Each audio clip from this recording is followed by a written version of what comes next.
Greetings and salutations. Welcome back to another round of the Groggy Donkey.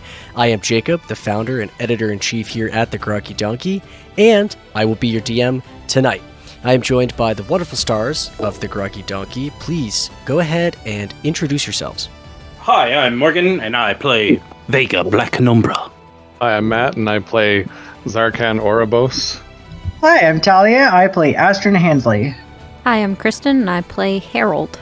Just Harold.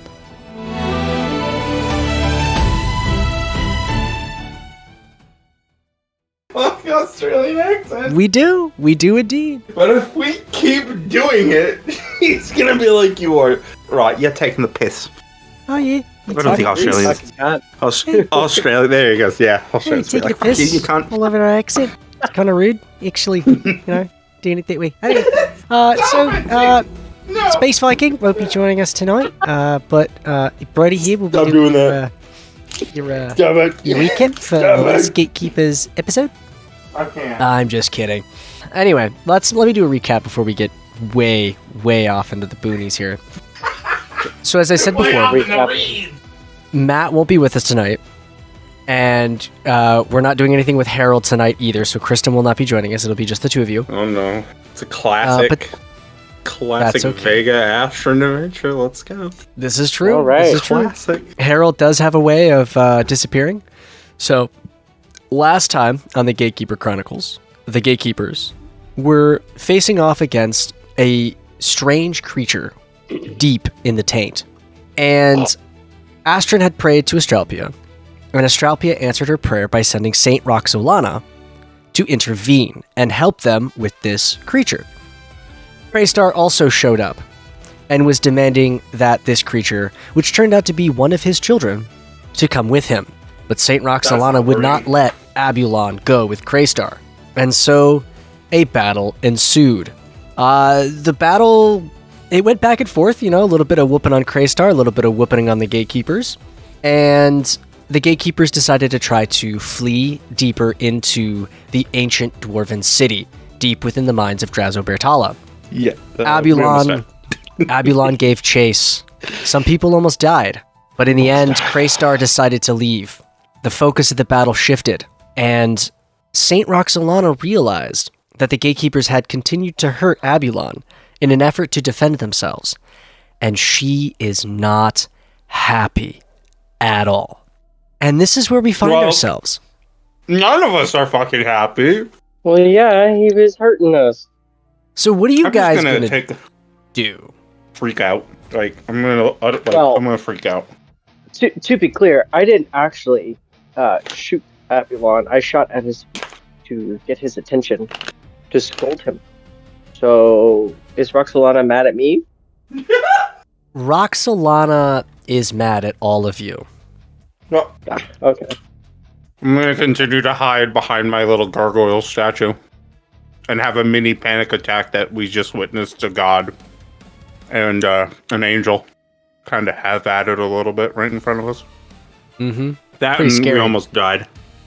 So Roxolana Vega. shot. Yeah, Vega's Vega. up there just hyperventilating. I would like for you to roll a perception check? A perception check, you say? Yes, please. Yeah, boy. I would allow that. an insight as well. Oh. If you wanted to do insight. Yeah, let's do an insight because that's way better than my perception. Okay. Oh, that scored me a 23. Let's go. Okay. So I'm okay Vega, from your little hidey spot, you saw I'm still panicking, by the way. Craystar before he left. And Craystar Yeah. looked like about a quarter of healthy. So like 3/4 of his health had been taken away from him in this battle. That may or may not mean anything to me, though, right? I mean, he's a god. Right. Even if we kill him, he But could probably Saint bring himself Saint back. Roxolana looks like she's about 3/4 of the way good. Okay. Well, So I wasn't planning on attacking her, to be quite honest. Roxolana laid the whoop ass on him. just to put that out there, you do notice this about Saint are we- Roxolana. She looks great. Okay, so are we saying, like... Yeah. Are we saying that Craystar is really that weak? It's possible you might have overestimated him, or Saint Roxolana is just that good. The Saint Roxolana is that good, or that was a crappy avatar of.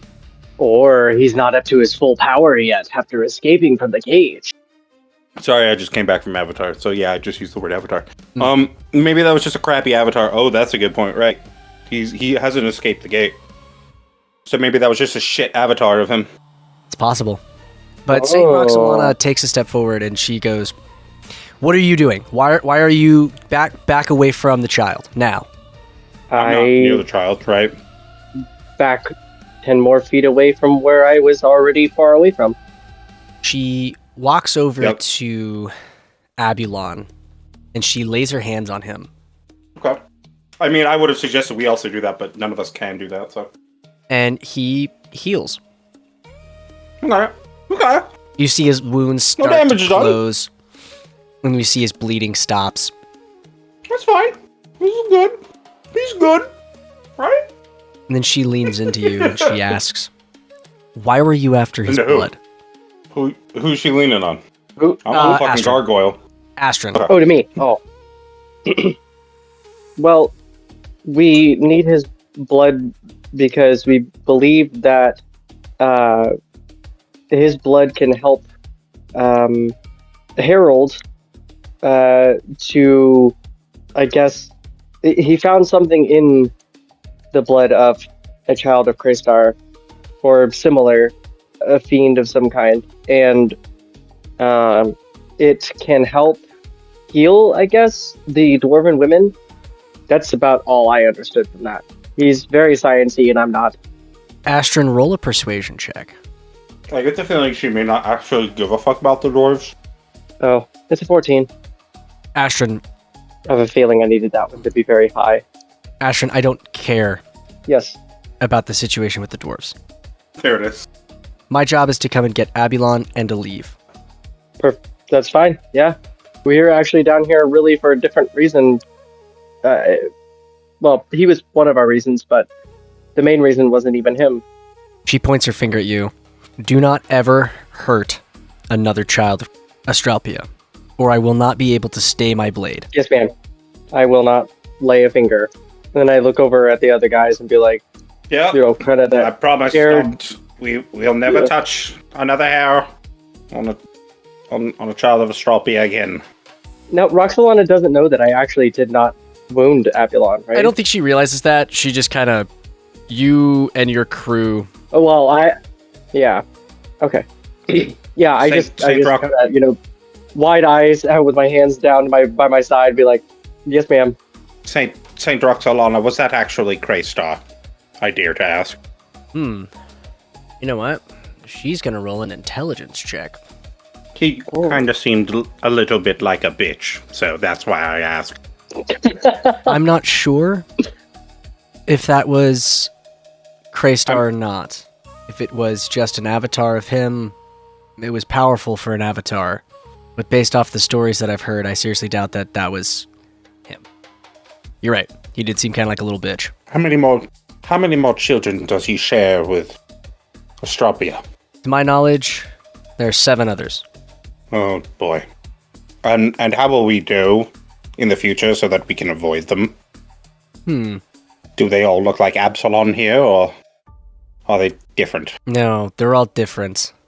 I feel like I might have known that by now already. Maybe, I don't know. Yeah, I'll say Ashton's going to keep her mouth shut on Any distinguishable features? I'll come off the statue now, right? Like I'll hop down the 10 feet, present myself. I'll stop hiding.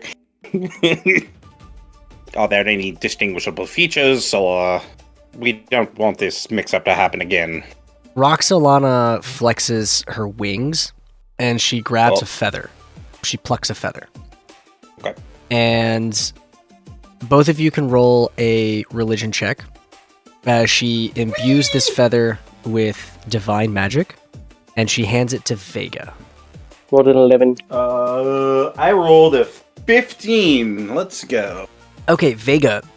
Yeah. You know that... No, I almost did it. I'm not gonna. You know that angels, the more wings they have, the more powerful they are. Huh?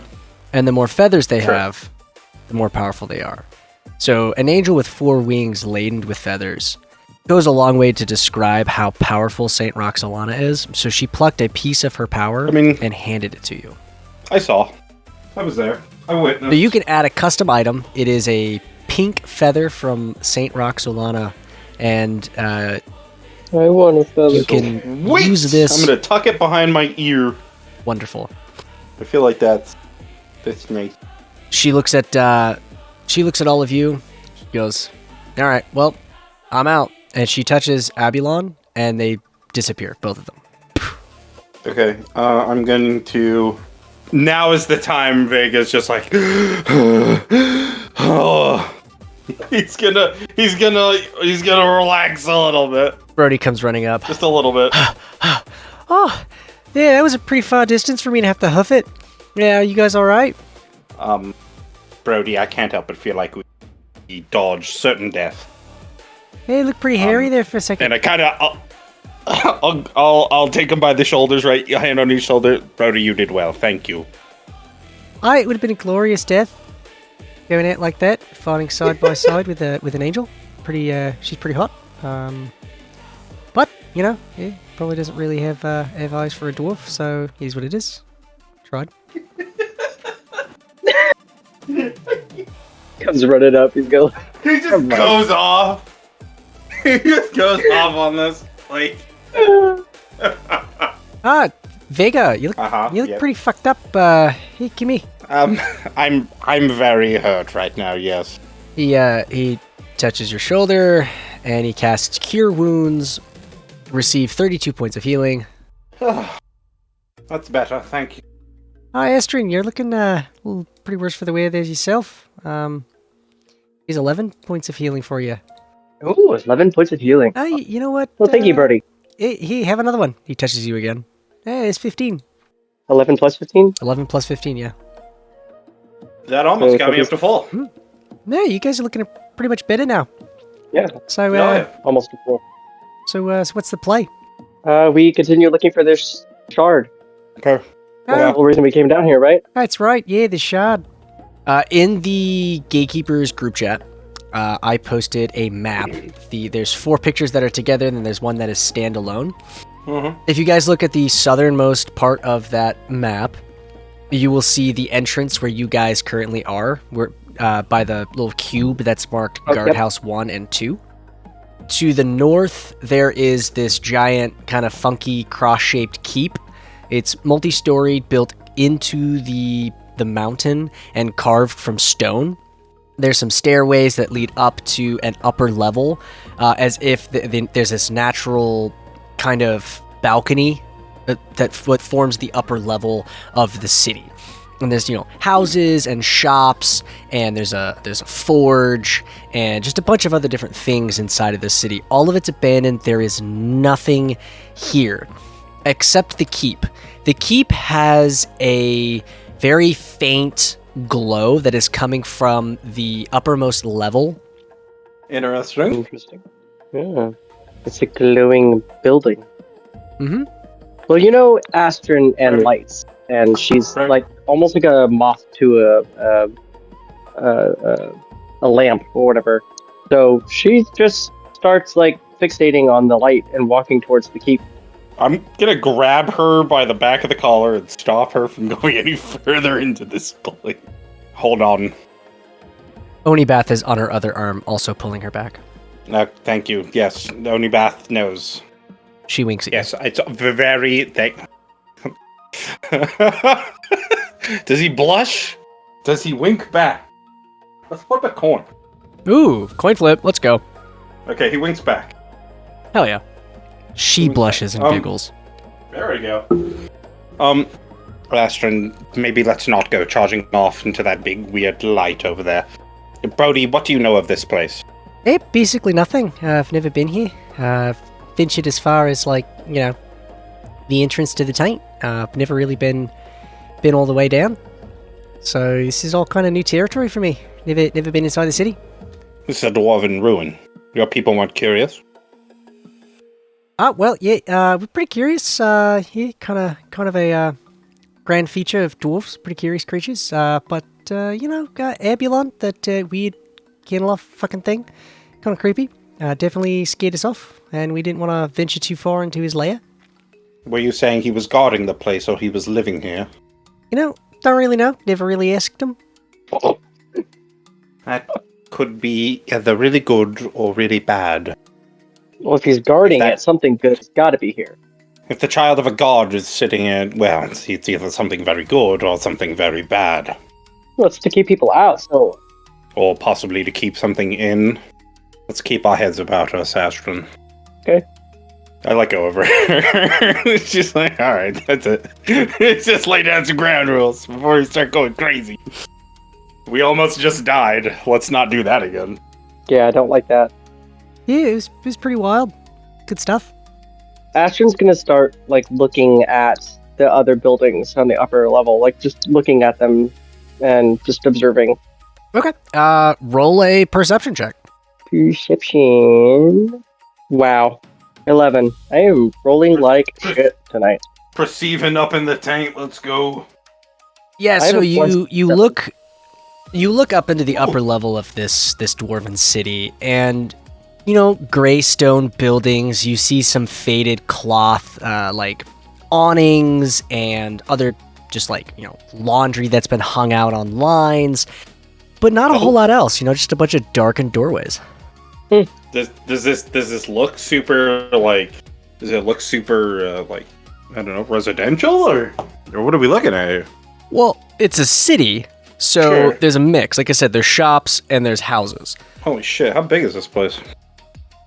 It's Just from where we're standing. pretty big. I would Okay. say that it stretches from the entrance to the city to the back farthest most wall that you can see. It's probably about a quarter mile. Damn.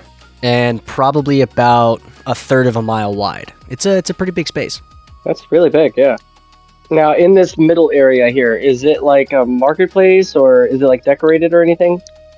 Yeah, there's a fountain. Obviously, there's a statue. Yeah. There's a statue. There's a fountain. It's like a square. I didn't decorate the map very well. My artistic style is pretty much cubes, and that's it.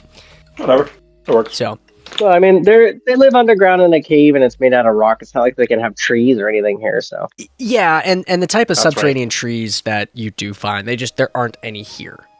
How close is the fountain? The fountain's probably 100, 200 feet from you. Right. Yeah, I'm gonna start walking towards the fountain. Yeah. Yeah. Let's take that one. You Sounds like a good idea. approach the fountain. There is no water running in the fountain. It's got stains and some old moss or algae growing on it. And the statue. Is there water in the fountain?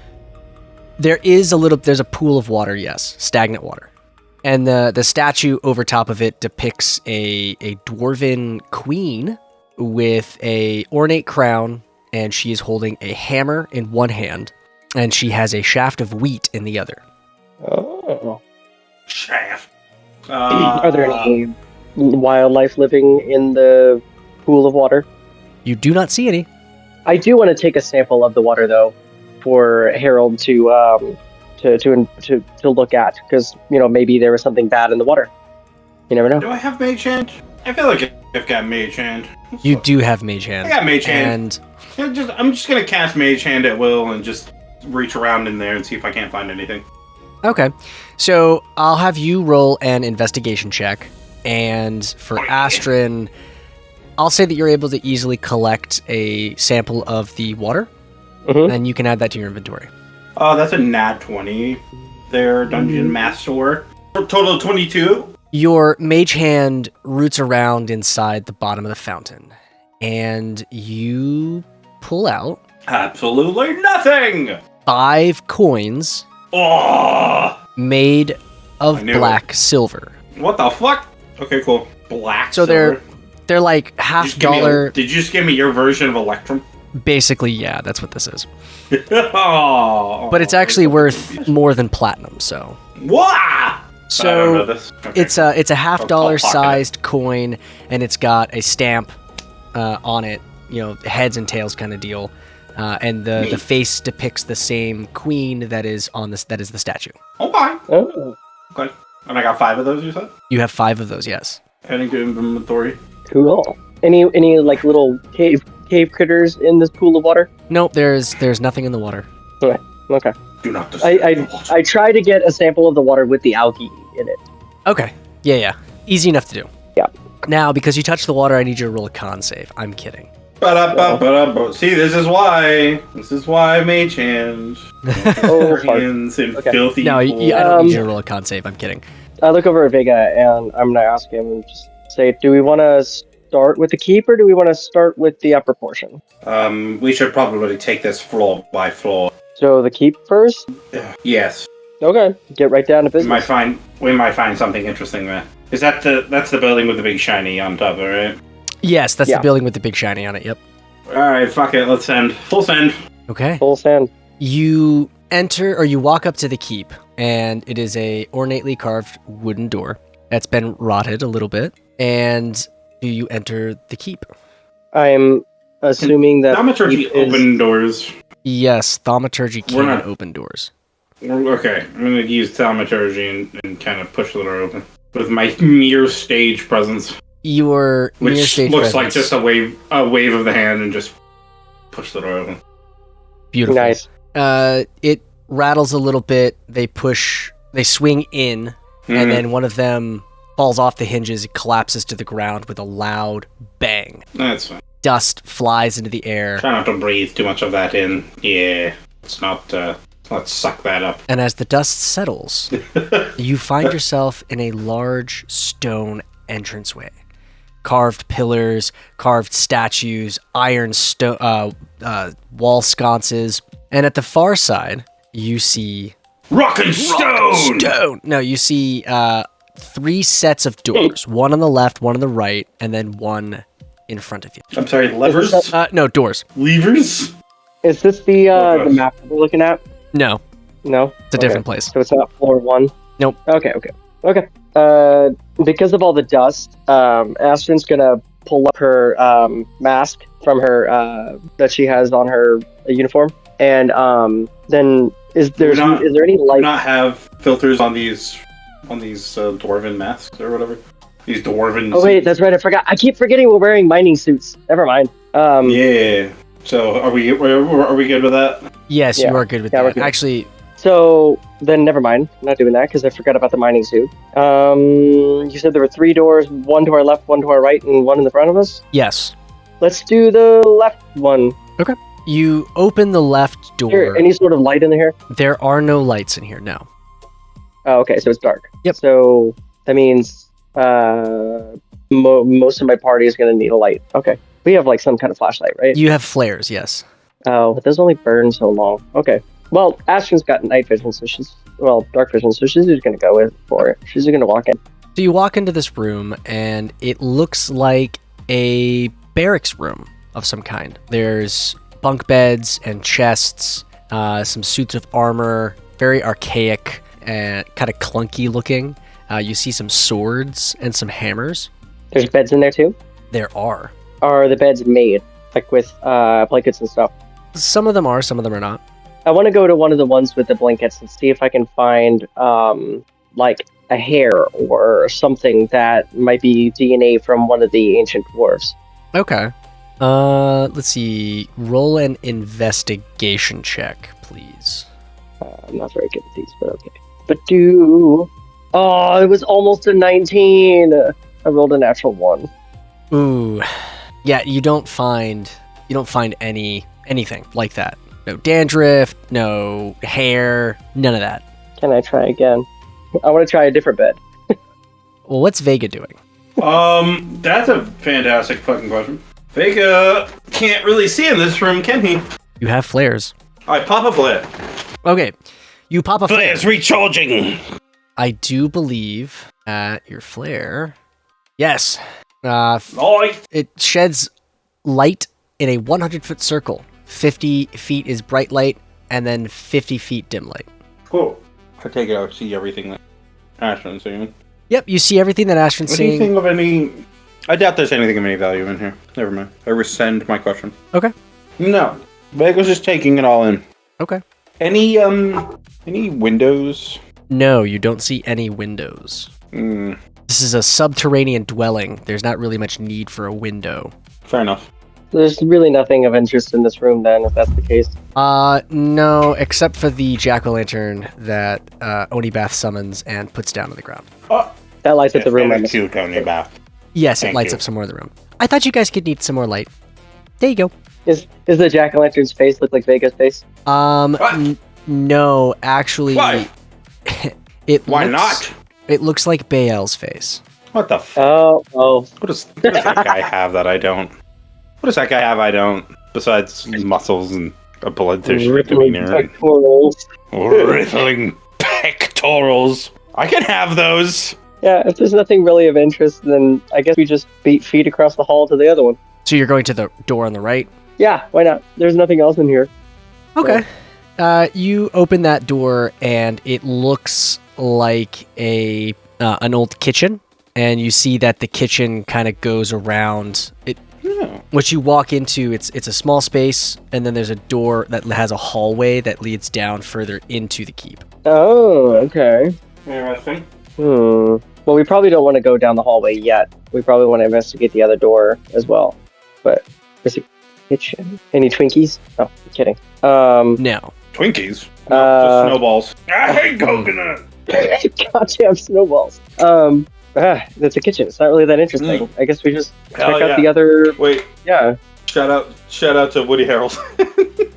Yeah.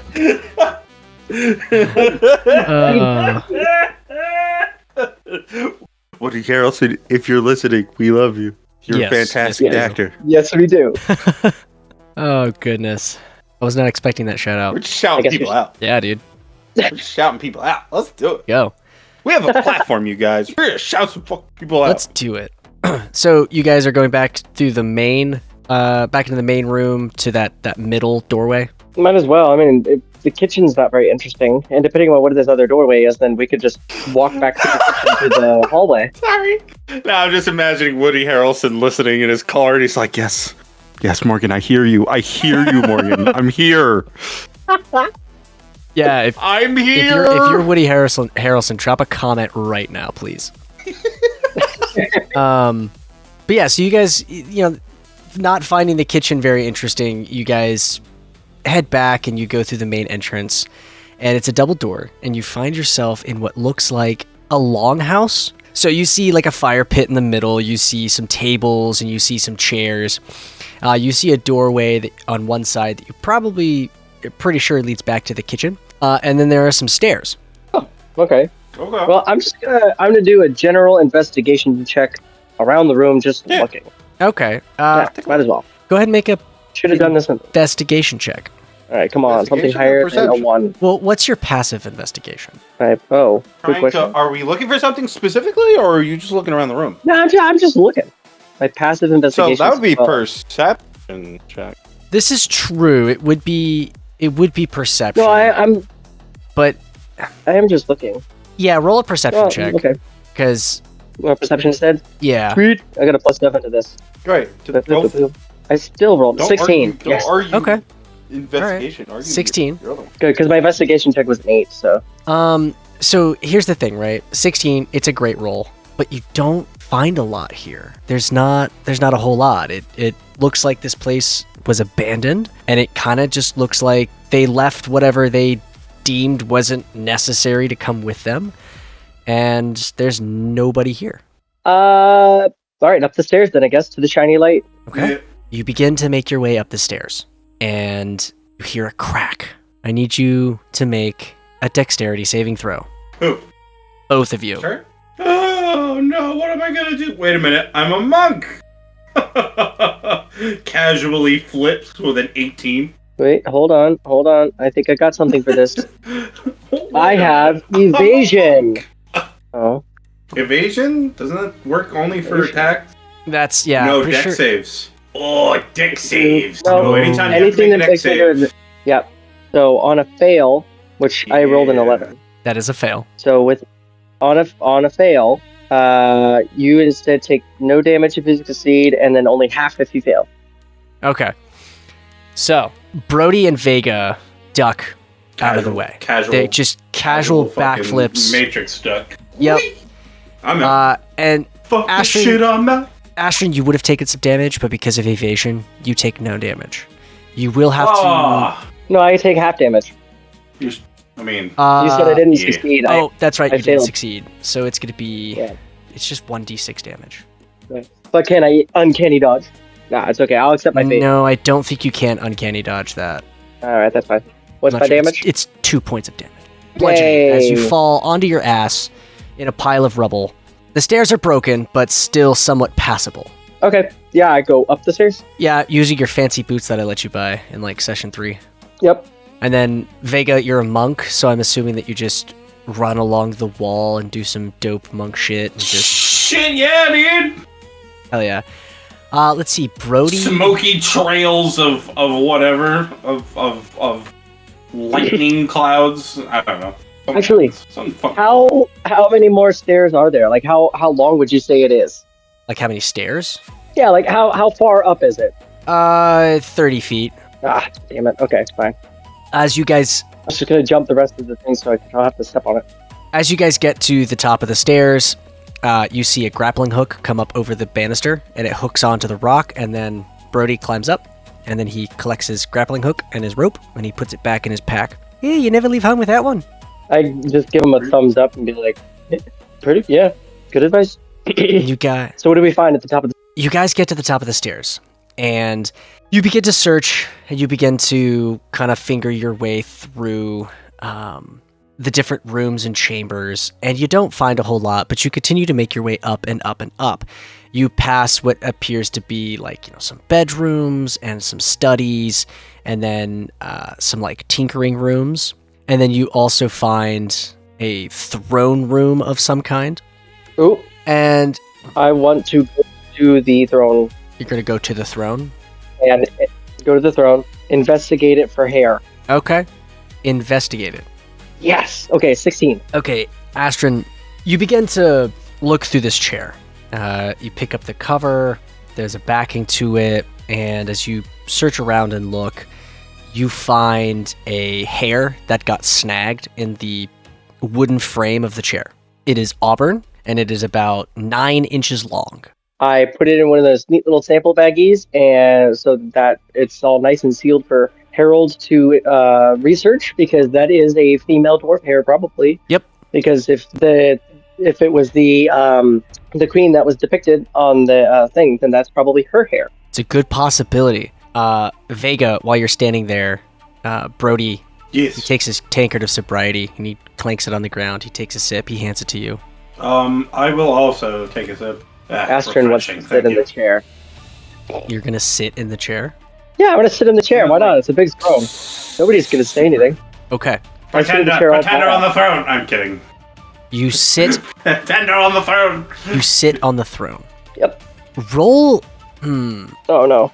I want you to roll just a straight charisma check. So D20 plus your charisma modifier. 11. Onibath looks at you and goes, "Well, you could look a little more regal, I guess." Okay, Onibath, you want to show me how it's done? Onibath floats over to the throne. She waves you aside with her hand.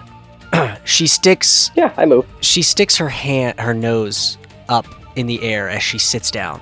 And with a 32, she looks Oh, damn. absolutely stunning as she I step in front of her and I curtsy and bow and I say, Your Highness.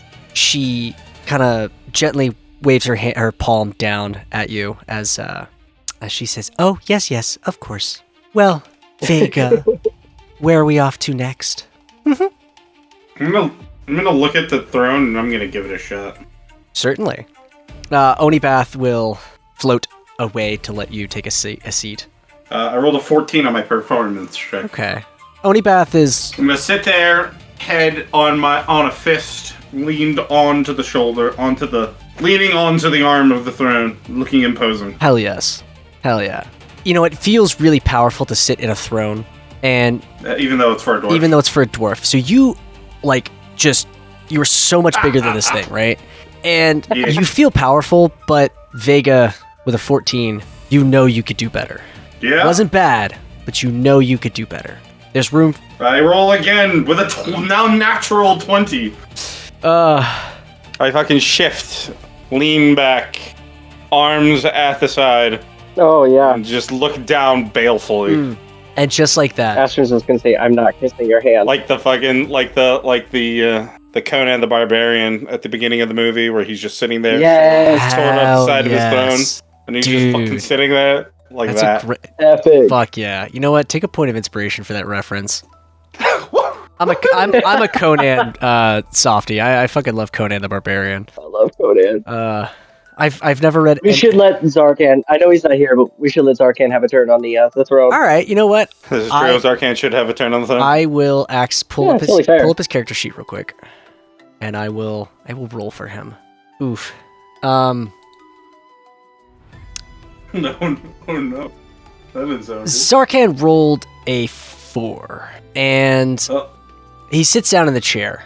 It's awkward, you know. He was a foot soldier. He was just this conscript for the theocracy. So sitting in something that is a symbol of power is foreign to him, and he doesn't quite know how to set himself down, how to place his body, and so it comes out very stiff and awkward. Hey, but he got to sit on a throne. But he got to sit on a throne. But he got to sit on the throne. I guess if we're done sitting on the throne, I guess we go up. Continue going. You guys continue up into the keep, and you come to what appears to be a temple of some kind, this structure, this holy structure. And you see holy symbols on the wall, and you see an altar. And at the altar, there is this, it's 3-dimensional, but it's flat, and it looks like a piece of something else. And it's about 6 inches across and about 5 inches tall. It's got jagged edges, and it looks like a grayscale rainbow. I touch it. Oh, And you touch it. Yeah, I pick it up. I mean, I have gloves on, right? you die. You do have gloves on. Yeah. I mean, this is the thing we're after. I touch it. Is it? Okay.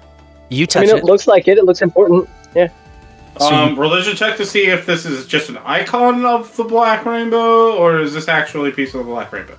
Yeah, go for it. Roll a religion check. Actually, not a religion check. Well, Oh, yeah, because sure. you're trying to see if it's a religious symbol of some kind. Religion or Arcana, maybe?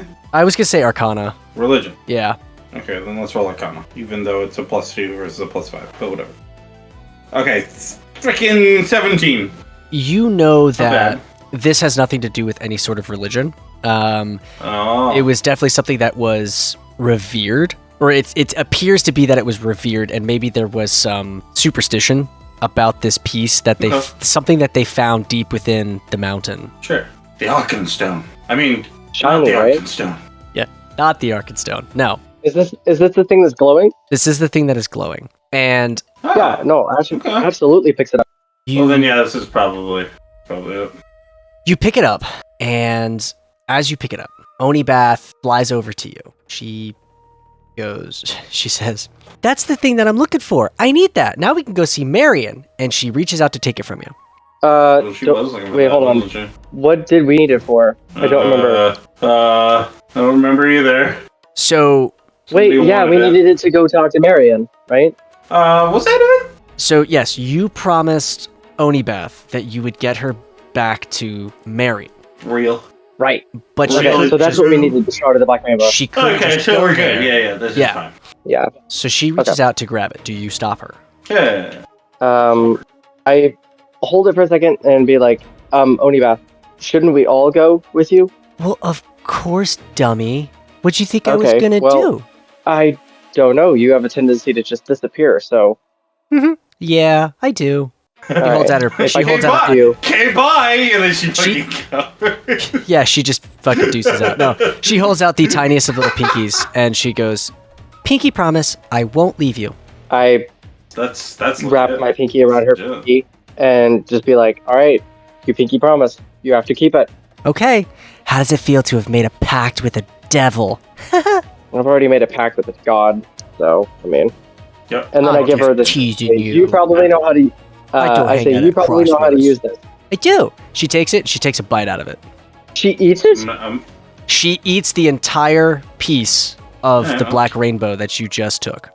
Why are you surprised? She's a fucking She weird said devil, she though. was going to eat it. Right. This should come to no shock to no one. She was Okay. gonna eat this fucking thing. Well, you never know. She says the darndest of things. I mean, Okay. I don't think a she's little... ever lied to us once. So No, that's true. She has not. She's definitely not told you the truth, but I don't think she has lied to you, no. No. Yeah, I'm gonna be like a little shocked, just like that she actually ate it, and then I'm gonna ask her and say, "Well, what does eating it accomplish?" You'll see. Hey, Vega, yes, you still got that book? I do, and I'll take Cool, it out. bring it here. Yep, I give it to her. Okay. You guys are gonna want to get comfy. Oh dear. I sit down on the ground. I do the same. Brody plops down and goes, oh yeah, this'll be great. Zarkan sits down, Onibath sits down, and she sets the book down, or I should say Vega. She asks you to set the book down in between all of you. Yep. Okay. Brody, you do realize that this is a devil, right? Oh yeah, of course. She looks like one. Alright, I just double checking. You're cool with that? Looks pretty harmless though. You don't have any don't. I would not say that. I would not say that very loudly. But I'll set the book down regardless. Onibath places both of her hands on one edge of the book, and she looks at the rest of you guys and says, all right, touch the book. Okay. I do so. Nothing You all bad ever reach came out- of following a devil. Right? You all reach out, and you place a hand, a finger, whatever, onto the book. And Onibath closes her eyes, and you see that she's concentrating. And you can all feel this magical energy as she begins to concentrate. And she begins to speak and kind of move her body and her shoulders around a little bit as she begins to cast a spell. We're about to get misted, And aren't we? Anybody ever Over play the next Mist? 10... You know what happens in Mist? You get sucked into a book. So over the next 10 minutes, you all experience something very similar. You get these flashes of images of yourself walking down this path. And the path itself looks like little motes of light, but they're devoid of color. It's just black and white, and some of the blacks are darker and some of them are lighter. And it's this grayscale, black and white, shimmering road of what you can only assume would be a rainbow. The different gradients of color, but there's no color. It's just different shades of black, gray, and white. This pathway, it winds up through the stars. And at different points, you see offshoots that go out to different places, it looks like. You're not sure. It's just there's this bright light with like an archway. And as you come abreast of it, the angle allows you to kind of peer through it, and you can see into different places. Whoa. And the background, this pathway is just floating in the void of what looks like space. You see stars twinkling in the distance, and this grayscale nebula behind you. And Onibath she kind of dances and hums as she's floating, skipping in the air along the path, leading you guys towards this one destination that's very far away. And as you get close to it, you see this blue curtain of cloth, and Onibath just kind of like disappears behind the cloth, and you all find yourselves pulling aside this cloth, and then you are somewhere else. The scene before you of what you see is a very harsh-looking place. The sky is this reddish-pink color, overcast with black clouds. In the distance, you see this massive castle, probably stone. It should be stone, but it almost looks like it's been carved out of bone. And there's a rocky path that leads up to the castle, and on either side of the castle is this desolate area devoid of grass. There's this reddish rock and some blackish rock. There's the streams of lava and these pockets of gases that kind of belch out of the ground, and all of it looks ominous. You all notice the heat, and Onibath is there waiting for you, and she kind of rolls her eyes and then says, "You guys could probably take that armor off now. You're not gonna need it." And then she just flies off to the castle. Do we have a safe place to put put the mining suit? Because we're not gonna just leave them on the ground somewhere. Brody goes, "Oh, yeah, so, here, you can just put them inside of here." And he opens up a bag of holding. Oh, sweet, yeah. I will unequip my dwarven mining suit. So you guys take a few minutes to take off these mining suits. The heat is a little bit more bearable now. And what are you doing? Go into the castle. Okay. Vega, are you following? Yeah, of course. Okay. Yeah, that's where Onibath went. So, I mean, might as well, right? As you approach the castle, it gets bigger and bigger and bigger. And you notice that on the upper floor, there's this massive bulge that's coming off of the castle. And it appears to be made out of this like amber-colored crystalline substance. And it's large and very unnatural looking, and it looks like it should topple the castle over, but it is not. There are statues of very horrific creatures carved into pillars along the with a wrought iron fence in between them. And there's these stone steps. They lead up to this beautiful wooden door. What do you do? Knock on the door. Yeah, about to say I knock. But if Vega beat me to it, then Vega knock. Onibath opens the door, giggles, and goes, "Who are you guys?" We're here going door to door selling subscriptions to the latest scrying channel. Ooh, cool. That was my first attempt at a joke. Was it alright? That pretty good? I don't think I'm going roll to a do it performance check. Oh, motherfucker. Yeah.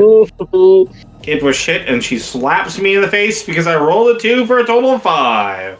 This is the way it should have been. Vega, we'll work on your jokes later, okay, honey? No, I think that was just the one that I'm never gonna do. But I appreciate the offer. Okay, come on inside. Take your shoes off. Astrid does not want to take her shoes off, but I she take doesn't my want to shoes anger. off. I'm a monk. She doesn't want to anger anybody, so she will take her boots off. Was I Brody even takes his wearing flip-flops off. shoes? I probably wasn't even wearing shoes. I don't know. I'm a fucking monk. I don't wear Putting my shoes. jacket on the coat hanger. I've decided. And then she... No, I'm not wearing shoes, and I've never worn shoes. I would like all of you to roll a perception check. Well. If it isn't our listeners, you've done an excellent job to make it this far. You're very clever, aren't you? Yes. I may have need of you. Visit our Patreon at Groggy Donkey, where you can find news and updates about the show, upcoming projects, and more. Tier 1 patrons will acquire the Tankard tier, giving you access to behind-the-scenes episodes of History Check, our Q&A sessions, and all other special episodes. How delightful. Pitcher Club, our second tier, will allow you to submit questions to the cast and name NPCs featured in our games. And there's so much more to come in the future. You can find all the platforms we broadcast to at artgroggydonkey.podbean.com and choose your podcast service of choice like Spotify or iHeartRadio. Adorable. And check out Matt, our resident artist and cast member, over on Twitch at twitch.tv/SpaceViking42. Now go.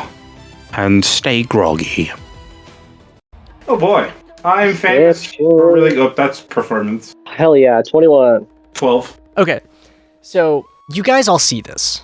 You notice that all the lights are on. Everything seems to be very clean, very tidy. There's a little table in the front hallway there. That's the other images that I put in the group chat. Yeah. Oh. Floor 1 is where you guys are currently. So there's an opening. Okay. An entry hallway, and there's like a little table there in the center, just north of the stairs, and there's like some grapes on it, and you see that everything is brightly lit. There's red carpets down, beautiful carved wood. Where are you guys going? Onibath's not leading us anywhere? Through mist. Onibath is not leading you guys anywhere. Okay, well, I take a grape and I wander into the smoking room. Onibath, where are we? You're on Olheimenthgr. So that another planet. More like another reality. Okay. Isn't it great? Dungeon Master, I know about that kind of stuff, right? I'm you aware know of the that existence. Okay. Yeah. I can't say I've ever been on another reality, so that's pretty interesting. There's not a frequent flyers card that I can stamp, so don't get your hopes up. Damn. Is there at least going to be an in-flight film? I think you saw that already. Alright, well, fair enough. You know, the whole blue curtain thing? Oh, yes. That was right before we almost died. Yes. No, after. Oh, right. After. That was just after we almost died. Vega, you're silly. I know. Astrid, you said you walked into the smoking room? Yeah, while munching on a grape. Vega's in a fucking mood. What the fuck? Yeah, he is. So you walk into the smoking room, and it's exactly what you would think it would be. It is a sitting room that is designed for smoking. You see a humidor in the corner with some cigars and some pipe tobacco, and there's a few pipes, and there's a fireplace, and then some chairs. Well, Astrid doesn't want to be rude and just, smoke without the host, whoever the host is. But she does want to look at the cigars because they kind of tickle her fancy. Okay. You look at the cigars, and I'm gonna have you roll a history check. 14. Okay. You're not an expert when it comes to cigars, but these don't have labels. These weren't store-bought. These look like they were hand-rolled. Ooh, cool. And these look like pretty high-quality stuff. Hmm. So whoever grew and cultivated this war gum definitely knew what they were doing, and whoever rolled these cigars, they are beautiful. Well, I definitely, as much as I really want one, I don't take one. And Okay. I'll go back out wherever the rest of them are going. Maybe I'm just investigating, just walking around, taking it in, looking at the cool stuff. Okay. Yeah. Where are you guys off to next? That's a good question. North on the room, on the map that I drew, through the doors that are up underneath the mezzanine, you can see that there is a ballroom, a beautiful hardwood dance floor. There's a lot of furniture that's covered with like dust covers. Is there a piano? But there is a piano. Ooh, Astrid wants to sit and play it. Well, it has also been covered with a dust cover. Well, I will scooch the dust cover back enough so I can, play the keys. Okay. What does Astrid play? Good question. Space chopsticks. Which is like regular chopsticks. But just space. the space there's a version. space version. Yeah. I think she's just gonna kind of fiddle around a little bit with the keys. And play something. And then she wants to play. She wants to start playing a piece that she learned growing up. Was it Min Volterra? Yep. Yeah. Disney, don't sue us Okay. again, please. Thank you. Go ahead, roll a performance check. I figured his performance. Yeah. Natural 20, baby, for 22. Oh! The song that you begin to play is a very beautiful piece. It's very melodic. It's a little sad at parts. It's kind of slow, has a couple of fast pieces to it, but you play this piece, you start out with your left hand, just kind of going through it, and then you bring your right hand into it. You start playing the bass. You have those backwards. And then your left hand's the bass. your left hand is the bass, and you could tell I'm not a musician, right? Your right hand begins playing the melody, your left hand joins it with the bass, and you begin to. It's beautiful, absolutely stunning, beautiful piece. Nice. I don't know what to call it, but we should call it. Yeah, well, it's a elvish, like a lullaby, sort of. There's no words. Okay. But it's called Dance Among the Stars. Dance Among the Stars. Beautiful. Mm-hmm. All right, I love that. Okay. Anywhere else you guys are going in this this mansion, this castle that you guys are in? Oh, do we... Wait, game parlor. Is that like a billiards room? Yes. You peek into the game parlor and you see that there is a billiards table. You see like a roulette table, like a card table to play, just other gambling games. Oh, cool. There's some pool sticks on the wall, pool cues on the wall. Dartboard? Yeah, there's a dartboard. Cool. Astron's just gonna casually throw a dart at the board. Make a ranged attack. Ooh, okay. What do you want me to use? Actually, hold on. You are probably proficient in like thrown weapons, yes? Or I should say that your dexterity is high enough that throwing a dart at the board, you're gonna hit. Yes. So I cast Mage Hand and knock it out of the air. you dick. Roll a d6. D6? Roll a d6. Okay. 4. Okay. You don't make the bullseye, you're just outside of that. Ah, alright. We say I forced her. Can we say I changed the director of it? I have to be a little We evil. can. Today, alright, I caused that. That's me. It's I fine. did that. LOL. Yeah. We'll say that you're able to get your... Make an Arcana Right. check. Hey! Mage Hand can't attack. Or what's dude. your spellcasting? Is Is your spellcasting ability wisdom? No, I'm a Oh, you're a sorcerer, so Brother? it's Yeah. charisma. brother. Yeah, I'm so a sword. roll a charisma check and then add your proficiency. Okay, hang on. My spells. Wait, just add my proficiency? Yeah. Where's my proficiency fucking... Like- Oh, well, I guess that God. would be... Oh, I'm bad. I'm bad at D&D. Guys, don't. It should be like 3. Okay. Yeah, it is. It's 3. So for that, that's a total of 10. Okay. I suck. Yeah. I suck at making other people suck. You don't quite... You tried to make it worse than it actually was, and you weren't able to. Yeah. But you tried. She doesn't see. She doesn't. You don't know. Maybe you do. I just didn't hit the bullseye. Alright. Yeah. You guys continue to explore the downstairs. You going upstairs? Yeah, we'll go upstairs. Okay.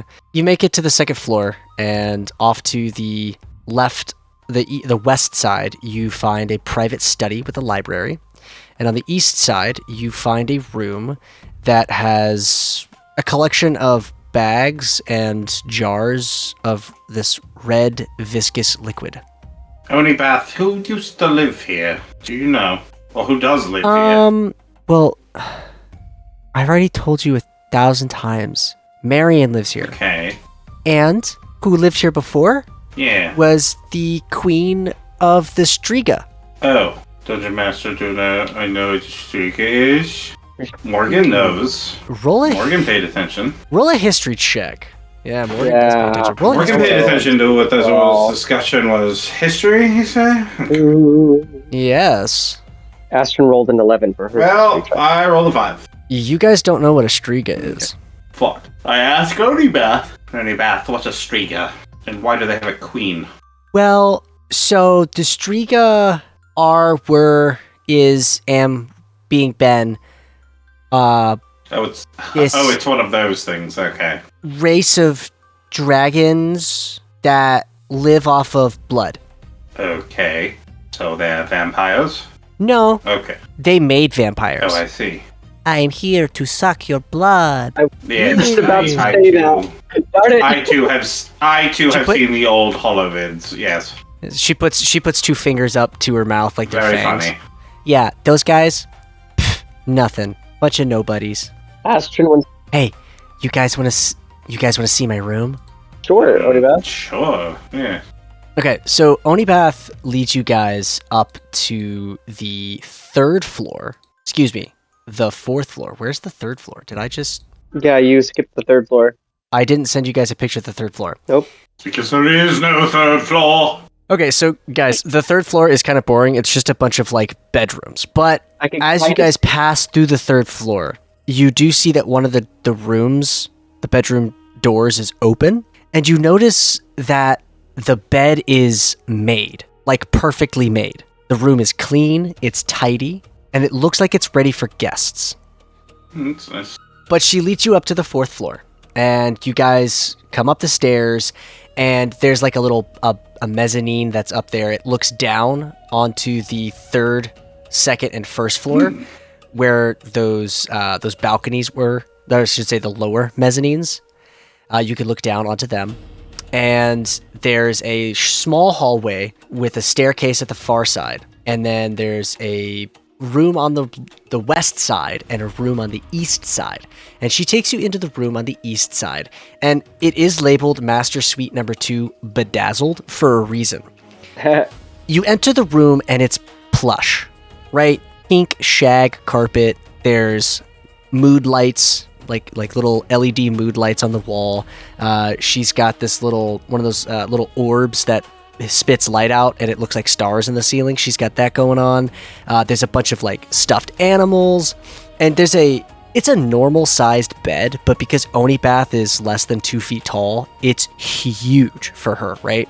And it's covered in, plush blankets, and there's like a little when I say a little vanity, there's a little vanity on one side, a little dresser, and a little wardrobe. Cute.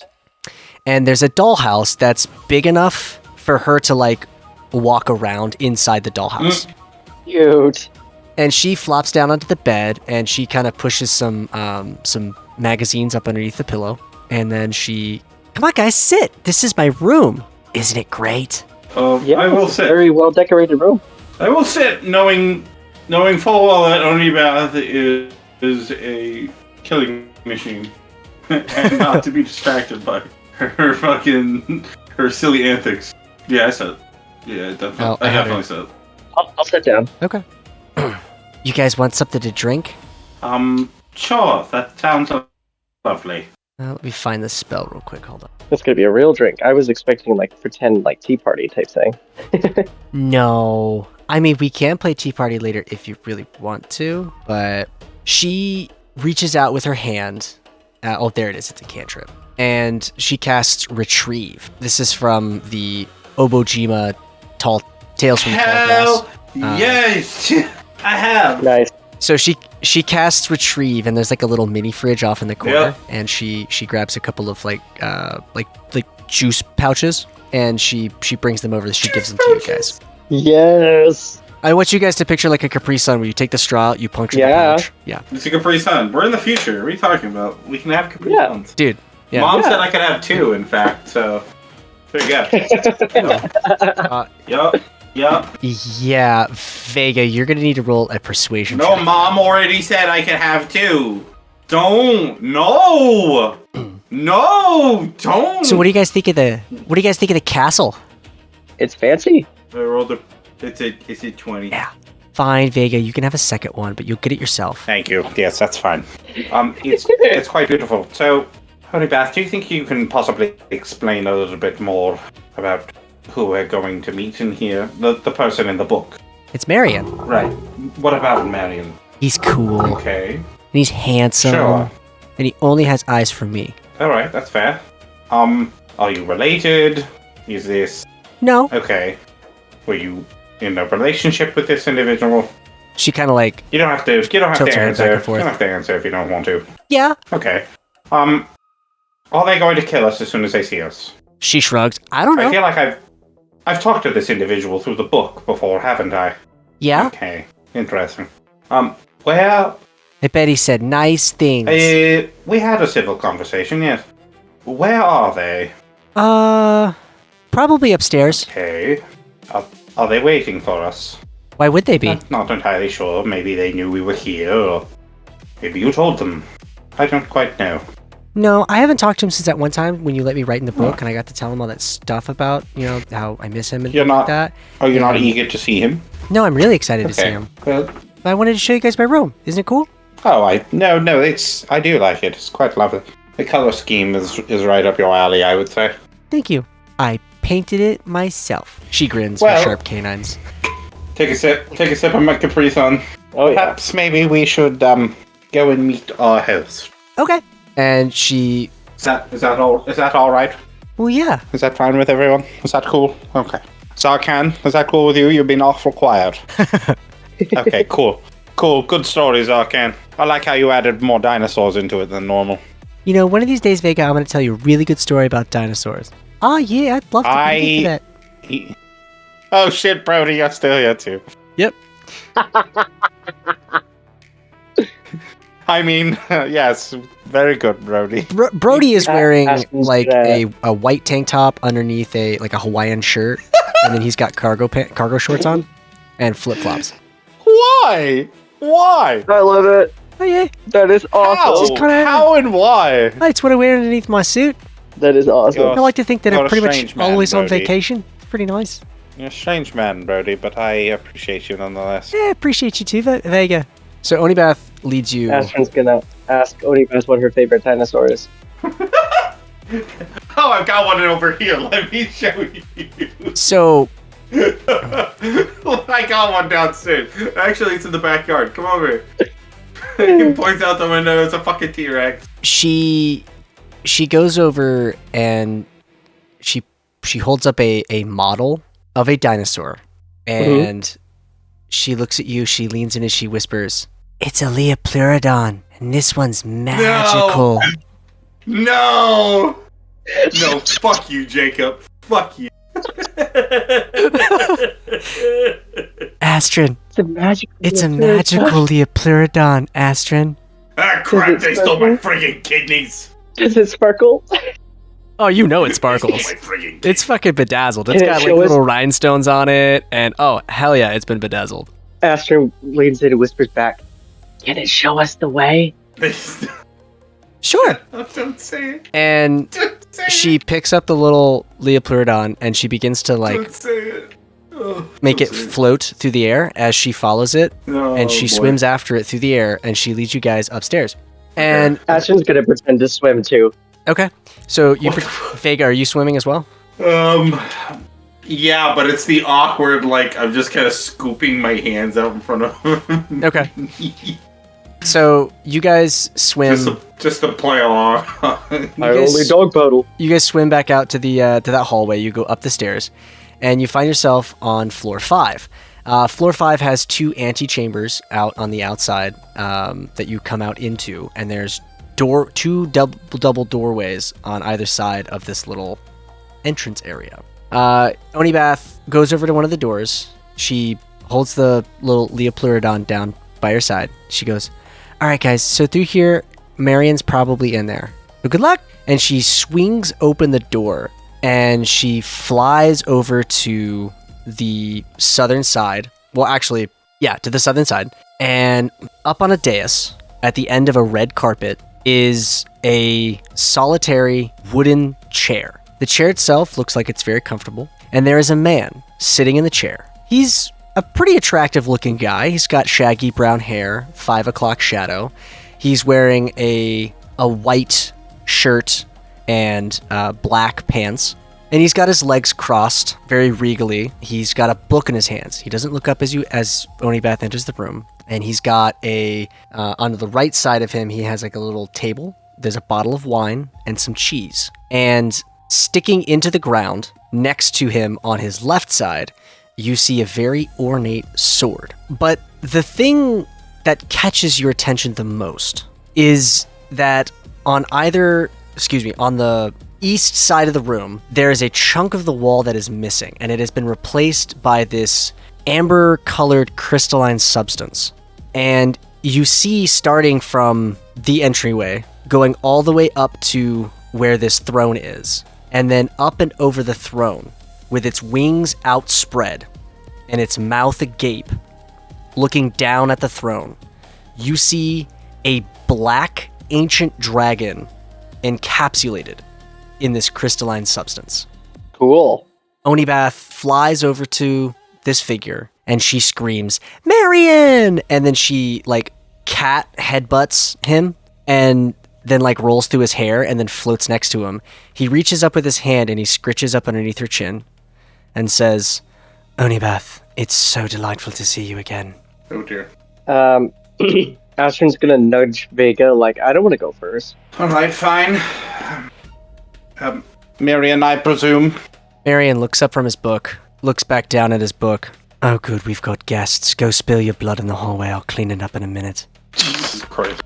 Oh, right. I only wrote to you. We never really spoke, did we? He closes his book. He sets it down next to the wine. He leans back. Well, Mother, our guests seem to be pests.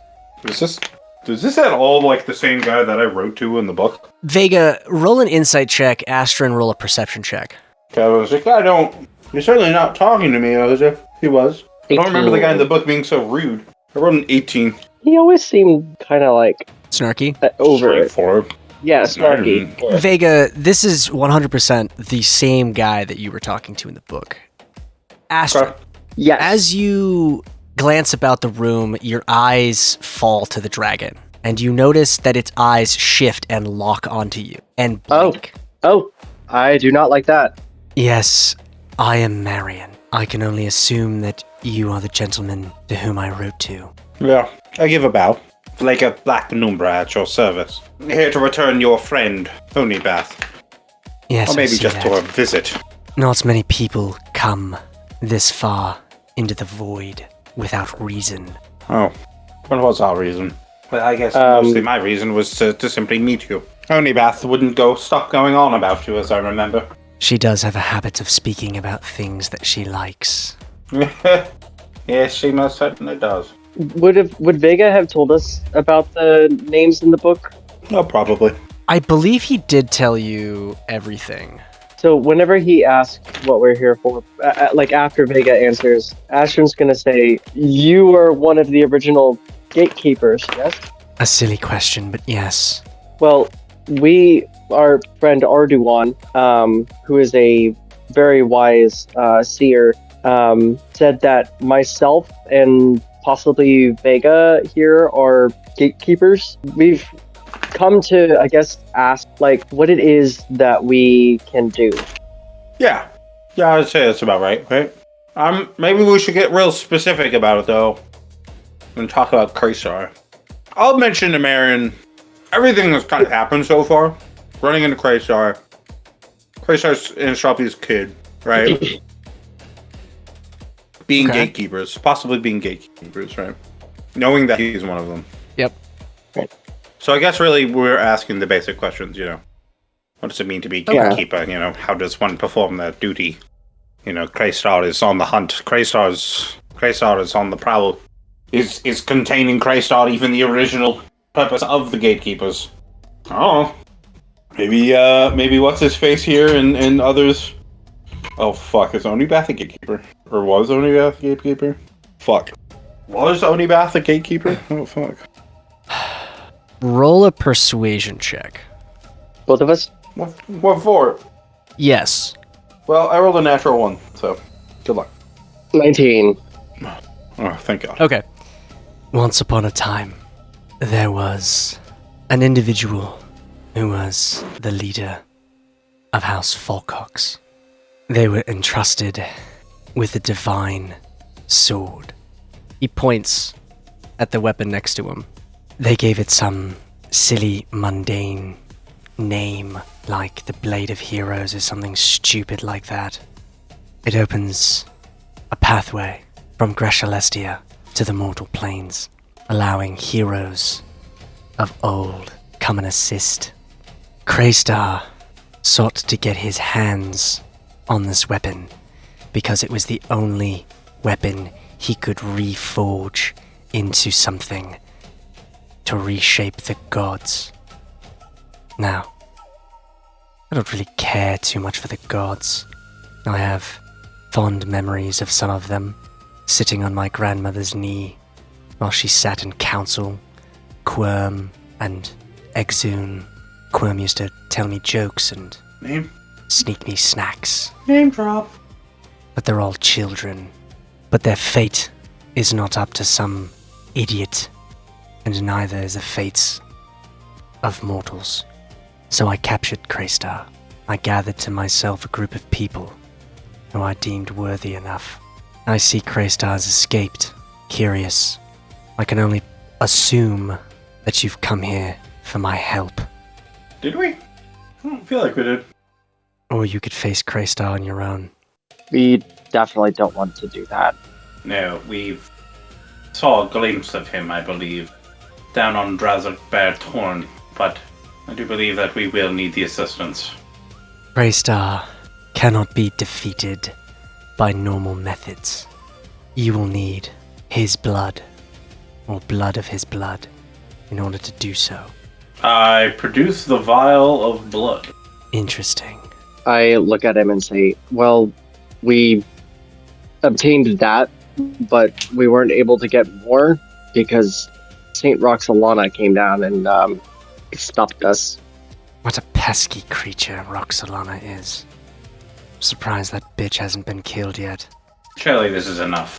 Are you prepared to sail through the stars to a place that does not exist, to forge a weapon with the blood of a divine being? I don't think so. How old is this guy? We have star travel capabilities. How old is he? Well, We have the capacity to go from planet to planet. Unless he's trying to just wax poetic with this whole sail the stars bit. So, he did just tell you a story about when he was a child. He used to sit in the council chamber where his grandmother, Quirm, and Exune used to sit. His grandmother Quirm or his grandmother Quirm? Quirm. Okay. Mhm. So it's possible that he doesn't understand what we've got going on in the Mundus, in the plane of Mundus. in the plane of Mundus, yeah. In the mortal plane. It's possible. There you go. Does he actually mean the literal stars, or does he mean like the astral fucking sea kind of stars? I don't know. Roll an insight check. Okay. Or you could just ask him. Yeah, I don't feel like he's gonna give me a lot of information. Oh, well, I rolled 10. Yeah, you're not sure. Okay, I can't tell if he's just trying to be poetic. Astrid answers. It's going to probably sound like smart ass, but she's very genuine and sincere when she answers, and because he asked, like, are we prepared to do this? And of course, even though he said, I don't think so, she goes, I will do whatever it takes to stop this guy. And you, Vega. If I've been given this task of being a gatekeeper, then I will fulfill it. And you, Vega. Doesn't seem I have much of a choice here. Everyone has a choice. I am interested in figuring out what it truly means to be a gatekeeper. That's a yes, by the way. I don't know if you could tell. He kind of jeers at you. Yes, I can tell. I had to be snarky at least once, so the guy, come on. Follow me.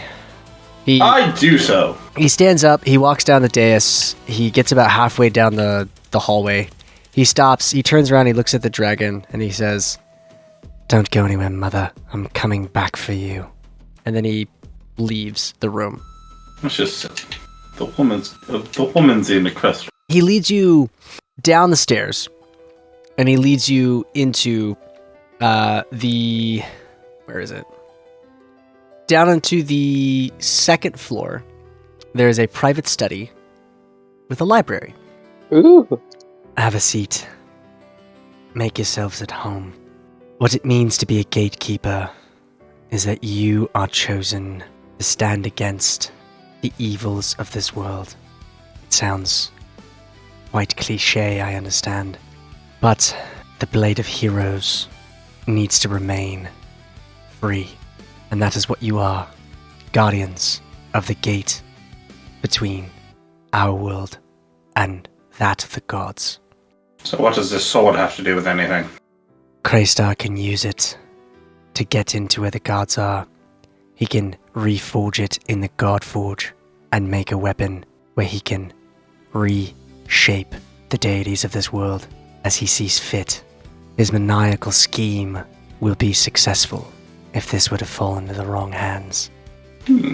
Astrid is going to take this all in, like, just soaking it up. Like, oh my gosh, this is, like, crazy. And, like, you can see, like, 1,000 emotions going across her face at once as she's listening to him tell this. Vega's thinking, I want that sword. I want to do that shit. Reshape reality, you say? Wow. Oh, why would a man be so obsessed with power be interested in such a thing? Never, never.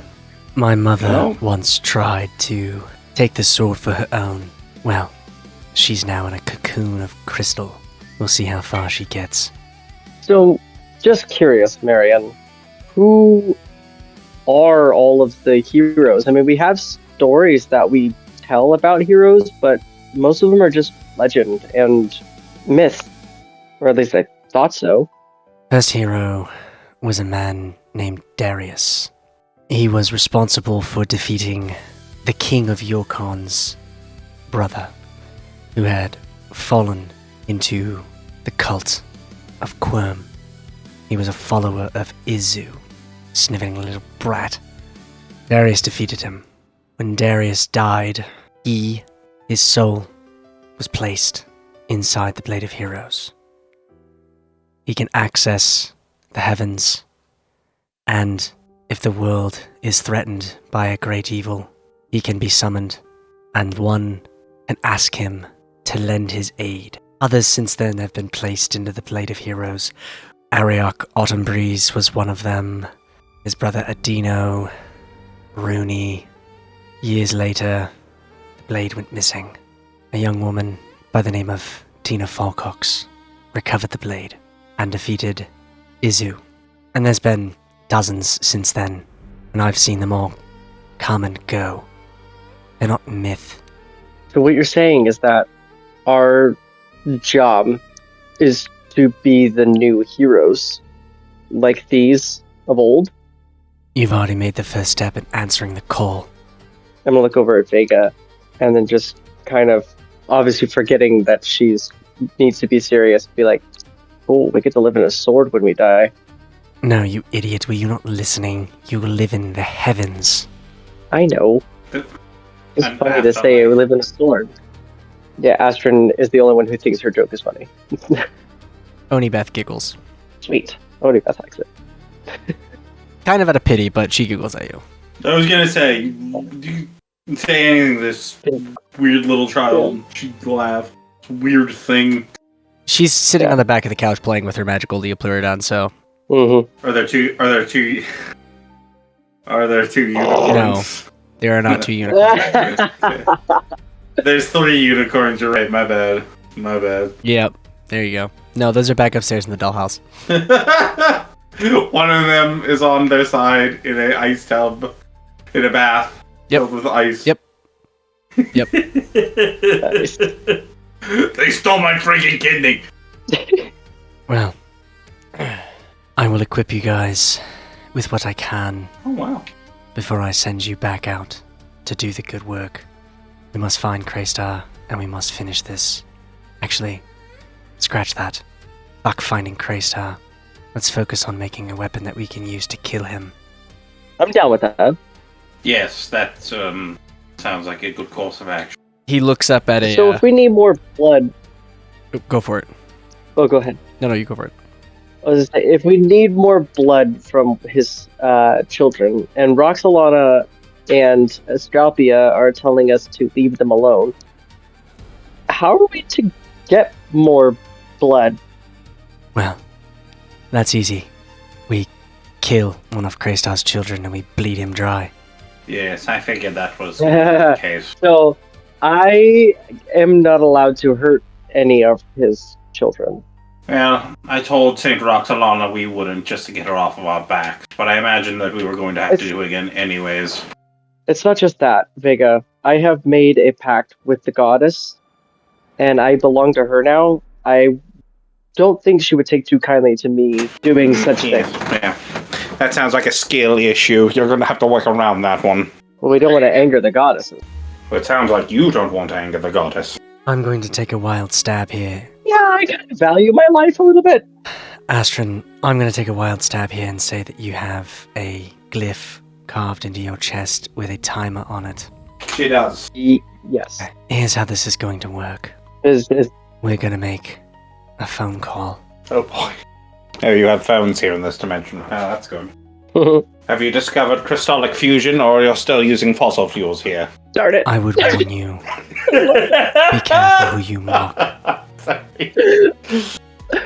And Marion goes over to what looks like the red phone in the White House. He picks it up. Oh, so this is a literal phone. Yes, this is like, it looks like a landline. This would be ancient. Is it a rotary technology to us phone? at this- No, it's at not a this rotary. point, right? Oh, okay. Yeah, like I said, this would be ancient technology to us at this point, right? Yeah, ancient technology. This looks like ancient technology. But anyway, he puts it up to his head. Sure. And, yes, put Astralpia on. I don't care. Yes, Astralpia. Fuck off. Astron's mine. And then he hangs the phone up.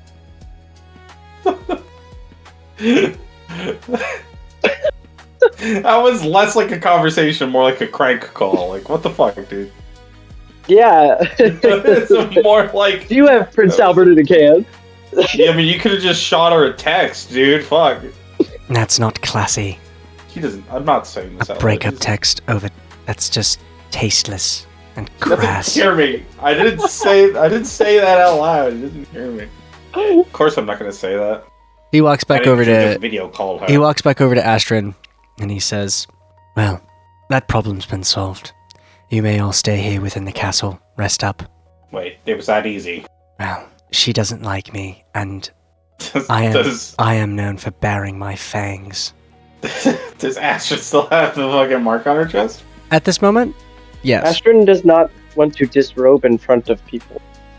Well, I'm not asking you to.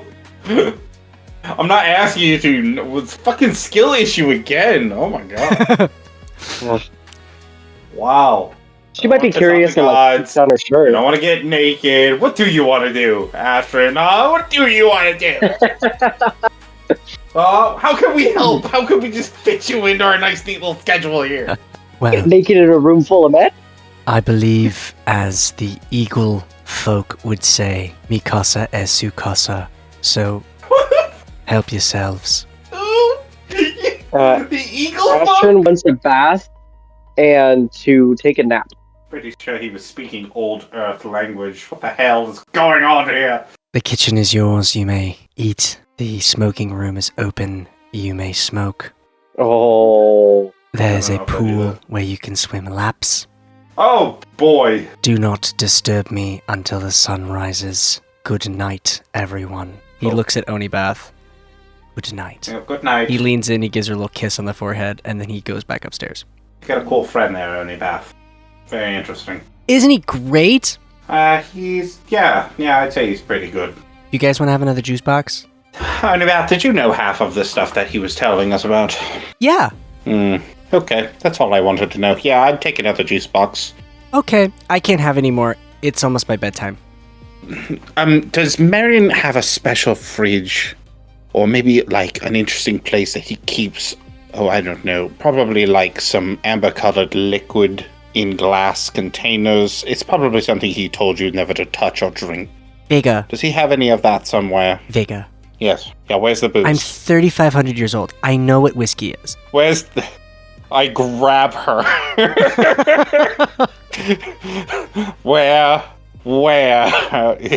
Where's the booze? She goes... Not violently. I'll grab her violently. She Grab her by the goes shoulders. behind the desk that's in the study, and she Oh, thank God. hoists up a very ornate glass bottle.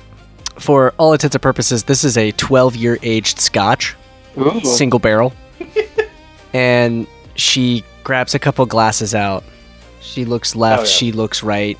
She uses her magic to pour a couple glasses, and then she picks one up. It's a shot glass that she has. But she picks up her little shot Sure. glass and she takes a sip. I also take a sip. Nice. Okay, good night, ta-ta. I'll see you guys in the morning. I'll make omelets. Yep. Oh, that actually... Thank you, Onibath. Sleep well. Sounds fantastic. There's nothing in here that will kill us, right? I shout Well, down the hallway after her. just don't go down in the basement, Alright. or the attic, Okay. or the greenhouse. The backyard? Well, That's off limits? yeah, don't go out there either. Okay. Alright. What Well, I about actually wanted to stroll through the garden. Yeah, stick. The shed? She peeks back into the room. Yeah, stick to the topiary garden. Don't wander too far from that. Alright. Yeah. Thank you. Good night. Good night, dear. And she floats off upstairs. Ashley wants to like take advantage of obviously like the fact that she's got like somewhere real to sleep and to like relax and stuff. You know, just she's here in a house. She hasn't been in like an actual house really. I pour a drink for Zarkan as well. Or a fancy house, really. Like and Brody. Brody's still. Brody's still here. Damn it! Hey, looks like I'm a gatekeeper now. Entire conversation. God damn it! Hey, looks like I'm a gatekeeper now. Didn't really woke up this morning, put my shoes on like I always do. Didn't think that get wrapped up in all this, but look at that. Here I am. I lean in, and I just look Brody up and down, and it's like, oh, we've got a hanger on. Oh, gee.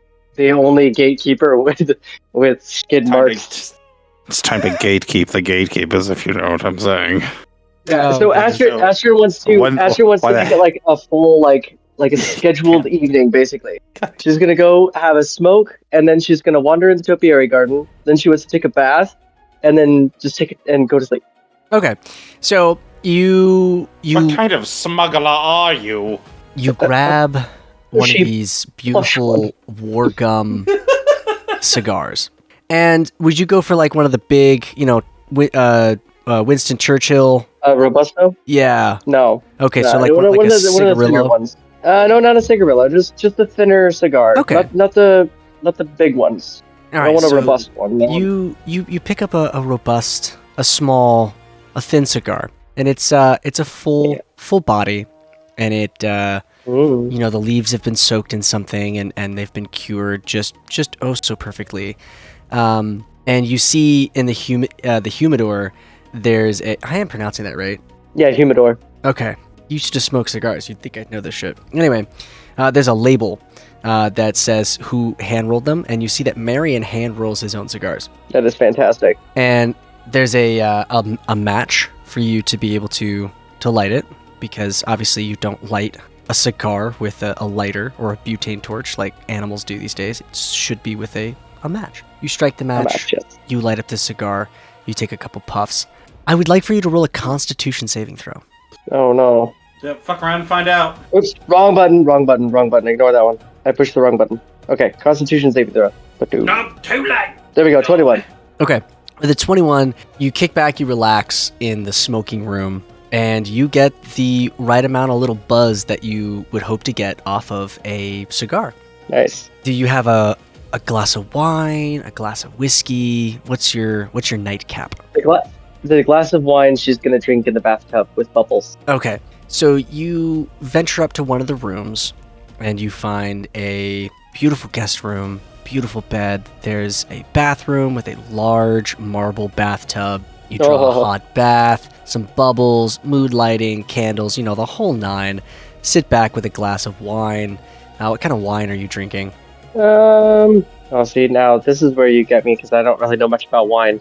I'm guessing you probably want... Ashton's a rosé girl. Oh, red flag. I'm joking. No, it's the evening time. She's taking a bath. It's got to be a oh geez, most likely what's the I can't remember the name. It was one of the red wines, but it's like it's supposedly got a little bit more of a fruitier flavor to it. Well, they make sweet red wines that are like, it's like a mix. Let's see. I'm trying to remember my red wines right now off the top of my head. So you've got Merlot. Not a Merlot. That's deep bodied. Yeah. Shoot, I can't remember it off the top of my head. I am not a sommelier. Yeah. But yeah, you've got kind of a sweeter red wine. You sit back, you relax. There's a little plate of cheese, maybe. And you take a very, very relaxing hot bath before you bed down for the night. Vega, what are you doing? Drinking a little bit. Oh, Pinot Noir. That's the name of it. Documenting some of this stuff. Okay. You perusing the library? Yeah. Okay. Looking for anything specific? No. Give me a sample of what's on display then. Roll an investigation check. Oh, yeah. Roll an investigation check with the die. And the die has turned up 14. Okay. So with a 14, you find a vast collection of books and tomes from across the ages. And you see some first editions from, years ago. and you see a small collection of books that have been written by Marion himself. And I think these are probably the ones that would attract your attention the most. Okay. You pick one up, and it is a first account telling of Marion's encounters with this Tina Falcox that he mentioned earlier. And throughout the book, you come across a couple of portions where he talks about his late wife, and he kind of compares Tina to his late wife, and how she reminds him so much of his wife, in the aspect of, if he had the opportunity to have had children, he believes that his daughter would have been very much like Tina, but he never got a chance to have kids, and he never remarried. So no bloodline there. Lauren, that was his wife's name. I wonder if being a gatekeeper is passed down genetically or not. Interesting. Maybe that's why new ones were selected. I'd say with a 14, you would not find that information if it existed. Okay, fair enough. But you do believe I can guess. I can guess with these. Then. You do believe that if anybody had any writings on that, it would be Marion, and he probably did his own research. Sure, we'll let him keep his secrets. Do I find anything on what the fuck Marion actually is without having to ask him?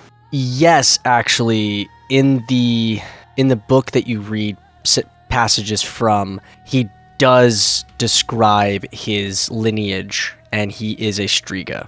Okay, gotcha. To which we now, right, without giving everything what we've heard from Onibath, easy enough for me to determine that Strigas are these dragons individuals. Yep. Right. So perhaps he's simply just a dragon polymorph. He's taking a human shape. Yes, it'd be easy enough for you to put that together. Fair enough. All right. So best not to piss him off. He said his grandmother talked with gods like Quirm, so I can only imagine that means that his grandmother was also a god. And if they're Strigas, then are there any Striga gods? Gods that are Strigas? You don't know of any current gods that are Striga, no. Okay. God of Strigas or God of whatever the fuck. Okay, fair enough. There's a lot of god talk going on right now. I don't know how Vega feels about it. It's more of the same. It's more meddling god bullshit, and I think he's wrapped up in it. So there's that feeling of, well, I can't really avoid this. Yep. But there's also a feeling of, man, I really wish I could. Anything else that Vega is doing tonight? No, I feel like that was kind of the big questions. Okay. So long as we're figuring out more about being gatekeepers and possibly learning more about that really cool sword that lets me bend reality, you bed down for the night. Then, you may all mark a long rest, and you may all level up. Level up. And we will end tonight's session there. Clap, clap, clap, clap, clap. Thank you so much for joining us for another round here at the Groggy Donkey. Shout out to all of our listeners. Thank you so much for joining us. Shout out to my players. Thank you so much for being here for this. It is the holidays, so Merry Christmas, Happy Holidays, whatever it is that you celebrate. There's so many these days, I don't know. At this time it is. By the time this episode comes out. Yeah, the time that this episode came out was just a couple days before Christmas. So yeah, until we meet again, everyone. Oh yeah. Stay groggy. Bye! Bye.